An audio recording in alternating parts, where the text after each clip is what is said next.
ನಮ್ಮ ರೈತರು ನಮ್ಮ ದೇವತೆಯಾದಂಥ ಎಲ್ಲ ರೈತರಿಗೂ ಮನದಲ್ಲಿ ನೆನೆದು ಇದು ಹೋರಾಟ ರೈತರ ಹೋರಾಟ ಅಷ್ಟೇ ಅಲ್ಲ, ಇದು ಎಲ್ಲ ನಮ್ಮ ಜನರ ಹೋರಾಟ. ಯಾಕಂದರೆ ನಮ್ಮ ಭಾರತ ದೇಶ 90% ರೈತರನ್ನು ಅವಲಂಬಿತವಾದ ದೇಶವಾಗಿದೆ. ಇದು ರೈತರಿಂದ ನಮ್ಮ ದೇಶ, ರೈತರ ಬೆಳೆ ಬೆಳೆದರೆ ಮಾತ್ರ ನಮ್ಮ ಜೀವನ. ದಯಮಾಡಿ ಇದು ಕಬ್ಬಿನ ವಿಷಯ ಅಷ್ಟೇ ಅಲ್ಲ, ಎಲ್ಲ ಬೆಳೆಗಳಿಗೂ ಕಬ್ಬಿನ ಬೆಲೆ ಅಷ್ಟೇ ಅಲ್ಲ, ಎಲ್ಲ ಬೆಳೆಗಳಿಗೂ ನಿಗದಿತ ಬೆಲೆಯನ್ನು ಮಾಡಿ ಸರ್ಕಾರ ತನ್ನ ಮಟ್ಟದಲ್ಲಿ ಇದಕ್ಕೊಂದು ತನ್ನದೇ ಆದಂಥ ಕಾಯ್ದೆ ಹಾಗೂ ಜೀವವನ್ನು ಪಾಸ್ ಮಾಡಬೇಕು.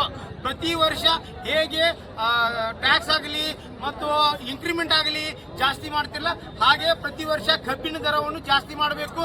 ಮತ್ತು ರೈತರು ಕೇಳ್ತಾ ಇರೋದು 3,500 ಮಾತ್ರ. ನೀವು 5 ವರ್ಷದಿಂದ ಏನು ಬಿಲ್ ಕೊಟ್ಟಿದ್ರಲ್ಲ, ಈಗೂ ನೀವು ಅಷ್ಟು ಬಿಲ್ ಕೊಡೋಕ್ಕಾಗಲ್ಲ. ಯಾಕಂದ್ರೆ ಪ್ರತಿಯೊಂದು ಕಬ್ಬಿನ ಬೆಳೆಗೆ ಬೇಕಾಗುವ ಗೊಬ್ಬರ, ಬೀಜ ಅದರ ರೇಟು ದುಪ್ಪಟ್ಟಾಗಿದೆ. ದಯಮಾಡಿ ಎಲ್ಲ ಸರ್ಕಾರದವರು ಇದು ಜಾತ್ಯತೀತವಾಗಿ ಪಕ್ಷಾತೀತವಾಗಿ ನಾವು ಯಾವ ಪಕ್ಷದ ವಿರುದ್ಧ ಮಾತಾಡ್ತಾ ಇಲ್ಲ, ಯಾವ ಜಾತಿ ಧರ್ಮದ ವಿರುದ್ಧ ಮಾತಾಡ್ತಾ ಇಲ್ಲ. ನಮ್ಮ ಜಾತಿ ಧರ್ಮ ಒಂದೇ, ರೈತರ ವರ್ಗ ಒಂದೇ. ಈಗ ದಯಮಾಡಿ ಎಲ್ಲ ರೈತರಿಗೆ ನೀವು ಅವರಿಗೆ ಬೇಡುತ್ತಿರುವ 3,500 ಬೆಲೆಯನ್ನು ಕೊಡಬೇಕು. ಇನ್ನು ಮುಂದಿನ ಕಾಲದಲ್ಲಿ ನೀವು 3,500 ನಿಗದಿ ಮಾಡದಿದ್ದರೆ ನಾವು ಎಲ್ಲರೂ ಮುಖಂಡರು ಹಾಗೂ ವಕೀಲರು ಹಾಗೂ ಎಲ್ಲ ವ್ಯಾಪಾರಸ್ಥರು, ಸಂಘಟಿತರು ರೈತರಿಗೆ ಬೆಂಬಲ ನೀಡಿ ಉಗ್ರವಾದ ಹೋರಾಟ ಮಾಡುತ್ತೇವೆ ಅಂತ ಹೇಳುತ್ತೇವೆ. ಜೈ ಜವಾನ್, ಜೈ ಕಿಸಾನ್, ಜೈ ಜವಾನ್, ಜೈ ಕಿಸಾನ್.